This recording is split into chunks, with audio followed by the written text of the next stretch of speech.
Good morning. അപ്പോൾ നമ്മളുടെ full moon 11th വരാനായിട്ടുണ്ട് കേട്ടോ. അപ്പോൾ എനർജി തുടങ്ങുന്നുണ്ടായിരിക്കും. നമുക്ക് നെഗറ്റീവ് എനർജി അറ്റാക്സ് ഒക്കെ ഫീൽ ചെയ്യുന്നുണ്ടായിരിക്കും ഈ ജേർണി പോകുന്നവർ, അല്ലെങ്കിൽ സ്പിരിച്വലി പോകുന്ന ആളുകൾക്ക് നല്ല രീതിയിൽ ഒരു നെഗറ്റീവ് എനർജി സ്വപ്നമൊക്കെ കാണുന്നുണ്ടായിരുന്നു. അതുപോലെ ഈ നോണൊക്കെ കഴിക്കാൻ ചിലപ്പോൾ ഒന്ന് ക്രേവിങ്സ് വരാം. എനിക്കങ്ങനെ വന്നിരുന്നു. അപ്പോൾ ഞാൻ സപ്രസ് ചെയ്താൽ ജസ്റ്റ് കഴിച്ചപ്പോൾ അതിൻ്റേതായിട്ടുള്ള ബുദ്ധിമുട്ടുകളും ഉണ്ടായി. കാരണം നമുക്ക് സപ്രസ് ചെയ്ത് കിടക്കുന്ന ഒരു ഇമോഷൻസാണ് പുറത്തേക്ക് വരുന്നുണ്ടായിരിക്കും. അപ്പോൾ നിങ്ങൾ ട്രസ്റ്റ് ചെയ്ത് ചെയ്യുക, സറണ്ടർ ചെയ്യുക, അപ്പോൾ അത് മാറിക്കോളും. ഓക്കെ. അപ്പോൾ പല രീതിയിൽ നമ്മളുടെ പഴയ സ്വഭാവങ്ങൾ വരാനും നമ്മൾ ടെസ്റ്റ് ചെയ്യാനും അല്ലെങ്കിൽ ക്ലെൻസ് ചെയ്യുന്ന ഭാഗം നടക്കുന്നുണ്ട്. സോളാർ പ്ലക്സസ് ചക്രയിലൊക്കെ ഭയങ്കര ബുദ്ധിമുട്ട് എന്നല്ല ഫീൽ ചെയ്തത്. ക്ലെൻസിങ് നടക്കുന്നുണ്ടായിരിക്കും കേട്ടോ. അപ്പോൾ ഡോണ്ട് വെറി എന്നും കൂടി എനിക്ക് പറയാനുണ്ട്. ഇന്നത്തെ എനർജി നോക്കാം കേട്ടോ.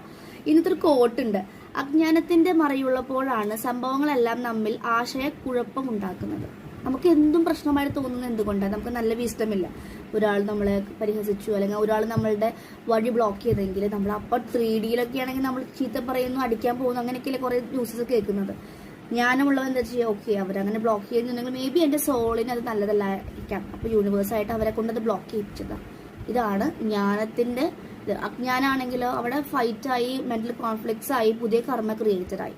മനസ്സിലായോ? അപ്പോൾ ജ്ഞാനമുള്ളവൻ അവിടെ ഫോർഗിവ്നെസ് ചെയ്യും, താങ്ക് യു സോ മച്ച് എന്നവർ പറയും. മനസ്സിലായോ? അപ്പോൾ അതാണ് ഇന്നത്തെ കോട്ട്. നല്ലൊരു കോട്ടായിട്ട് എനിക്ക് ഫീൽ ചെയ്തു. ജ്ഞാനമില്ലാത്തതിന്റെ മറ കൊണ്ടാണ് എല്ലാ പ്രശ്നങ്ങളും നമുക്ക് ആശയക്കുഴപ്പമായിട്ട് തോന്നുന്നത് എന്ന് യൂണിവേഴ്സ് പറയുന്നു. So let's check today's energy. Temperance കാർഡാണ് ആദ്യം കിട്ടിയത്. ഒരു ബാലൻസ് അല്ലെങ്കിൽ സോൾമേറ്റ്സ്. നിങ്ങളുടെ ലൈഫിലേക്ക് ഒരു പുതിയ സോൾമേറ്റ്സ്.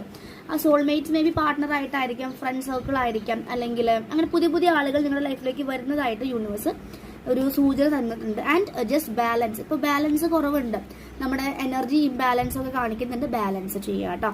ക്യൂൻ ഓഫ് കപ്സ് കാണിക്കുന്ന ഒരു പ്രായമായിട്ടുള്ള ഒരു ഫെമിനിൻ എനർജിയുടെ സഹായത്തോടെ മേ ബി നിങ്ങൾക്ക് കരിയറോ ജോലി കിട്ടാനോ അല്ലെങ്കിൽ മാരേജിന്റെ കാര്യമോ ഒക്കെ ഹെൽപ്പ് ആവാനുള്ള ചാൻസസ് ഉണ്ട്. ഇത് തിരിച്ചും പറയാം, ഇവർ തന്നെ ഇങ്ങനത്തെ ഒരു എനർജി നമ്മളുടെ ലൈഫിൽ പല ബ്ലോക്സും ക്രിയേറ്റ് ചെയ്യുന്നുണ്ടായിരിക്കും. വാട്ടർ സൈനിന് രണ്ടിൽ വെള്ളം കാണിക്കുന്നുണ്ട്. Cancer, Scorpio, Pisces water sign ഉള്ളവർക്ക് ഒന്നുകൂടി റെസനേറ്റ് ആയിട്ട് തോന്നും. അല്ലെങ്കിൽ കുറച്ച് എംപാർട്സ്, ഭയങ്കര എന്ത് കിട്ടുമ്പോൾ സെൻസിറ്റീവ് ആവുന്ന ആളുകൾക്ക് ഈ എനർജീസ് വളരെ സ്ട്രോങ് ആയിരിക്കും. 7 ഓഫ് വാൻസ് ആണ് challenges. Third party energy. Third energy നിൽക്കുന്നത് മേ ബി തേർഡ് പാർട്ടി ആയിരിക്കാം, അല്ലെങ്കിൽ കരിയർ ആയിരിക്കാം, അല്ലെങ്കിൽ എന്തുവാണെങ്കിലും ആകും. മൂന്നാമത്തെ എനർജി പറയും അഡിക്ഷൻസും ആയിരിക്കാം. എന്തെങ്കിലും അങ്ങനത്തെ ഒരു ചലഞ്ചസ് നിങ്ങളുടെ ലൈഫിൽ ഉണ്ടെങ്കിൽ നിങ്ങൾക്ക് അവിടെ നിങ്ങളൊന്നുകൂടി നെക്സ്റ്റ് ലെവലിലേക്ക് എത്തിക്കാൻ വേണ്ടിയിട്ടാണ് ആ ചലഞ്ചസ് വരുന്നത്. And last card is wheel of Fortune. നിങ്ങളുടെ കർമ്മ റിലീസിങ് നടന്നുകൊണ്ടിരിക്കുകയാണ്. പുതിയ കർമ്മ നിങ്ങൾ ക്രിയേറ്റ് ചെയ്യാതിരിക്കുക. അതാണ് ഇന്നത്തെ കോട്ട്. അപ്പൊ ജ്ഞാനം കൂടുതൽ ശേഖരിക്കുക, അതാണ് ലൈഫിൽ വേണ്ടത്. ഈ സോള് വിട്ടു പോകുമ്പോൾ ജ്ഞാനം കർമ്മയാണ് കൂടെ ഉണ്ടാവുന്നത്. Okay, so that's it.